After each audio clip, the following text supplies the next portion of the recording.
Daviatha was a planet in trouble, poised for destruction. Its sun had begun to implode, causing the daytime temperatures to soar to blistering, scorching heights, while the night hours became a frigid tomb of chilling frost and ice. It was only a matter of time. Morning came. Maurice was the first one awake. He was a successful businessman. Successful. The word now seemed without meaning and definition, considering the fate of his world.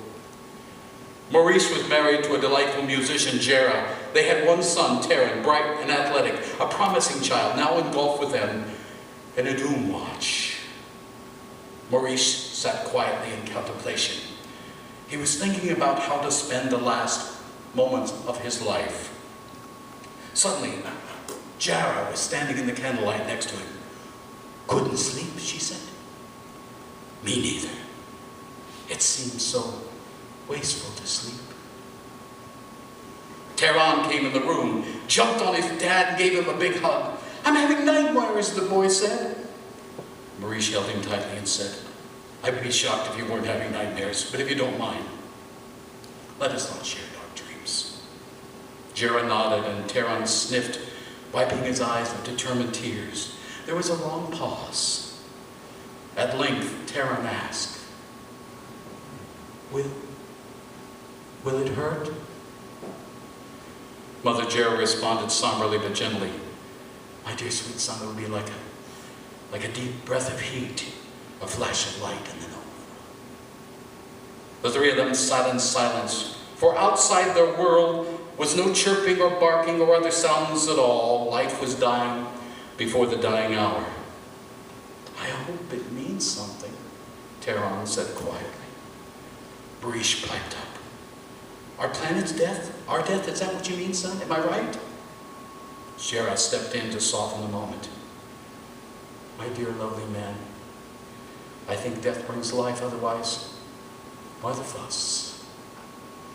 Maurice kissed his wife on the forehead and concluded, "It must have a reason, God knows. I must believe there's a reason for so much destruction and death."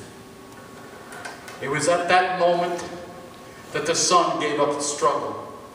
An explosion never before known, heat and fire, a tremendous flash of light swept across the planet once known as Daviatha, swallowing all life, squelching the breath and soul from every moving creature, searing and molding them into a gigantic glowing mass, then propelling it across the universe, a horrific wonder of such magnitude that all eternity watched in stunned silence. Life on Daviatha was over, but its brilliance and light zoomed through the blackened night, thousands of years of travel into the future, light begetting light. And then one night, 4 men dressed in woolen robes gnawed on their bread and sipped some wine and headed for a field filled with animals, sheep. As they gazed into the night, their eyes were bedazzled by a glorious shimmering glow. "Star of David," they exclaimed, pointing to the sky.